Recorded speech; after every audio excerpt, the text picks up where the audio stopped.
YouTube, what's going on? Your boy T Davis is back here, and we got Week 10 on the slate here. I know I took off Week 9. I had an event that I was away for, so I wasn't able to produce any, DFS content for the week. But we're back here for Week 10, Thursday Night Football. Pretty ugly game here, to be honest. There's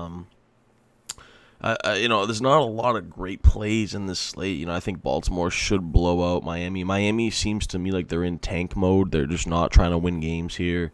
I think if they were kind of in contention, Tua would start these games, and they're just kind of letting them sit out. I expect Jacoby Brissett to start again this week, and he is just not that good. He's an okay backup quarterback in the NFL. He's a smart guy, but he's just not, doesn't have the talent that you look for. I think even though they're on the road, Baltimore should be able to go in and handle their business. Before we get into it, of course, make sure you guys are subscribed here to the channel for the best daily fantasy and pro Madden player tips, content, gameplays, all types of stuff here on the channel. Make sure you guys follow me on social media at TDavisBrand on all social medias, Twitter, Instagram, TikTok. I have coaching sessions, I have ebooks, all stuff you can find on the links in the description below whenever you want to check out my content, whether it be for daily fantasy or for Madden. And then, of course, my partnership with ThriveFantasy.com. Use that code TDavis, get that 100% deposit match. So let's get right into it, though. We'll start on the Baltimore side.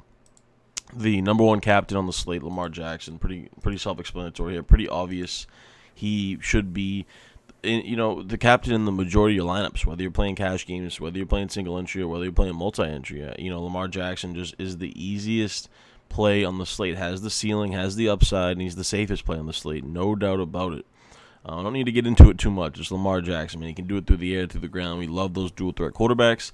Now, if you're not going to play Lamar on the captain spot, I think your two next best options are Hollywood Brown here, who's actually having a great season, and then you got Mark Andrews, who's really come on the last few weeks, the last half of the season here.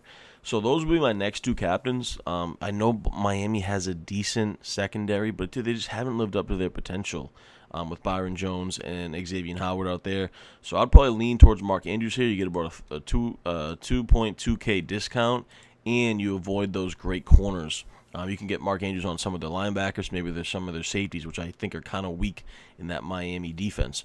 So I lean Mark Andrews, but both guys, Hollywood Brown and Mark Andrews, very viable in the captain spot. You guys know that I love to have pass catchers, especially on this Ravens team where they kind of share the committee at running back. I want a pass catcher in that captain spot because I think they have the highest upside. If you're not going to play Lamar, of course, I think Lamar is the highest upside. But besides him, Hollywood Brown, Mark Andrews. Now, the running back position, I don't expect Latavius Murray to be back again this week. I expect them to rest him. And Devontae Freeman here, he's actually been relatively productive when given the chance, especially last week. You look at the game versus Minnesota, 13 carries, almost 80 yards, had a couple catches, and he got a touchdown on the ground. So he's probably the lead guy here. Now, 6,600, I don't love that price tag at all, but I think you can have some shares of him in there. He can get you one or two red zone touchdowns. You think they're going to have a lead in this game. They're going to pound the rock. And Devontae Freeman seems to be the lead bell cow here. Now, if you want some leverage off of that, you can go down to Le'Veon Bell. Now, of course, if you guys are using an optimizer or if you're hand building your lineups, no matter what it be, I would definitely max one of Freeman and Bell. You don't want to play both these guys together in the same lineup. They don't have the upside together there. It's going to be one or the other, in my opinion, that gets the workload and can get these touchdowns for you. So only play one of Freeman or Bell. Do not play them together in the same lineup. You're just giving yourself a terrible chance to even try to win. Now we'll have to monitor the news on Sammy Watkins here. I think he's going to return for this Thursday night game, and that can limit the upside on Bateman on Duvernay. So we got to be careful here. Now, of course, if Watkins is ruled out, Bateman and Duvernay, they're definitely in play. And same thing we said about the running backs. I would limit one of Bateman or Duvernay. I wouldn't play both of them together, especially at these similar price tags. I'd probably lean towards Bateman if Watkins is out. But if Watkins is back, he's definitely worth a look here. But I would max one of him and Bateman. So we gotta see about what happens on the news here, leading up to Thursday. But I do lean Bateman right now as the guy out of these three. But we'll check on Watkins, like I said, for sure. I think the Ravens' defense is in play. They've been really bad the last 2 weeks. But this is a matchup you can definitely exploit here, especially if Jacoby Brissett is the quarterback for the Dolphins. I will be having a lot of the Ravens' defense shares of them in my lineups. Justin Tucker, the best kicker in football. Of course, he's in play here. Very safe value at 4K. The Ravens should score points in this matchup. and that can come at a great source with Justin Tucker because he's going to get extra points. He's going to get a lot of field goals. He's just the best kicker in football, so I absolutely love Justin Tucker. Now, I don't see a lot of value here on the rest of the Ravens side. We will move over to Nick Boyle here. Looks like he's questionable. Where did I see that? Nick Boyle here. Let's see what it says. He was activated from injured reserve Monday, limited workload. Now, if he is active, he's somewhat interesting if you're playing mass multi-entry, if you're playing a lot of lineups at minimum price here. He's their second tight end. I wouldn't put too much stock into it. Don't expect him to play, and I wouldn't have too many shares of him. But it's worth a look, maybe if you're really digging for some value on that Ravens side. Let's go over the Dolphins side here. Like I said, I expect Jacoby Brissett to play, and he's, I guess, somewhat safe if you're playing cash games.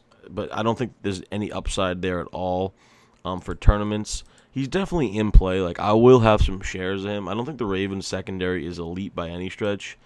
But I'm betting on talent here, and I don't think Jacoby Brissett has that much talent. So, like I said, he's in play. He's relatively safe, but I just don't think he has that major tournament winning upside. Some of the guys that I do like on the Dolphins, and I think they could get blown out in this matchup, but some of the guys that I'll mention that I think we can take some chances on here, Jalen Waddle. He's their number one receiver by far. He's looked decent the last few weeks. He's kind of up and down, risky. But he has all the talent in the world, man. There's a reason he was a first-round pick. Jalen Waddle and Mike Gesicki are the two guys that I would lean at if I'm looking for some Dolphins captains here. Mike Gesicki, he's basically a receiver playing tight end. He doesn't really block. He doesn't do any of that stuff. He's just a receiver. Seems to have a good connection with Tua. So if Tua was, back into play here, then that would really elevate Waddle and Gesicki, in my opinion. Myles Gaskin, I will be avoiding at the captain spot. He does get some targets out of the backfield, which we love. We love those running backs that can catch the ball, but they're going to be trailing in this game. He is playing a lot of the snaps, so he's definitely in play for the flex, but I'll probably be avoiding Myles Gaskin in the captain spot. Receiver situation for the Dolphins is kind of weird after those two guys we mentioned, after Waddle and Gesicki. We got guys like Matt Collins.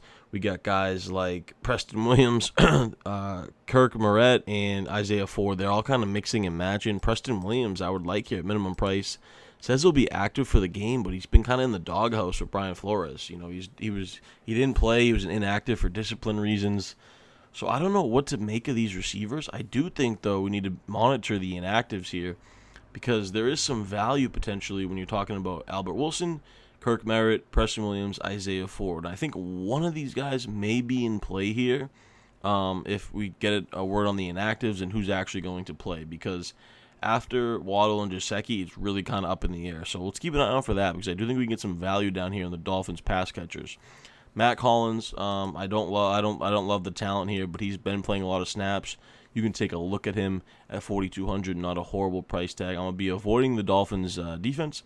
Jason Sanders, the kicker, he's a decent source of value. I think he's viable here for some relatively safe value. Don't love it. I prefer Tucker, obviously, but Sanders definitely in play. Durham Smythe, they kind of run 2 to 3 tight end sets a lot when you're talking about Smythe and Shaheen and Gesicki. So I think they're fine. I would max one of Smythe and Shaheen. So only play one of them in your lineups if you are going to. Ahmed's kind of the backup running back. Probably going to avoid him. I guess he's worth a few shots because he is cheap. But for me, I'll be leaning to one of these cheap pass catchers at the receiver spot. We just got to kind of wait for the news, see who the inactives are, and that's kind of where I can get the value on this slate. But of course, like I said, with the other players, max 1, maybe max 2. I would say max 1 though. Only play one of Wilson, Merritt, Williams, and Ford. Just got to kind of see who the guy is going to be here, who's going to be the third receiver, but don't play all 3 or 4 of these guys together. That would be a horrible decision. Same with the tight ends, like I said. So you want to be very careful. If you're hand building, be careful of not, putting these guys together. Correlation is very important. If you're using an optimizer, use some rules so that you don't build lineups with these guys in there together. So hope you guys enjoyed this video. Really, glad to be back. Of course, celebrating my birthday last week is away for an event. It was a very busy time, but we are back here for Week 10. I will have the main slate out soon, as well as Sunday night and Monday night showdowns. Appreciate all the support, man. Like I said, of course, make sure you guys like this video, comment down below, and subscribe to the channel. Until next time, peace.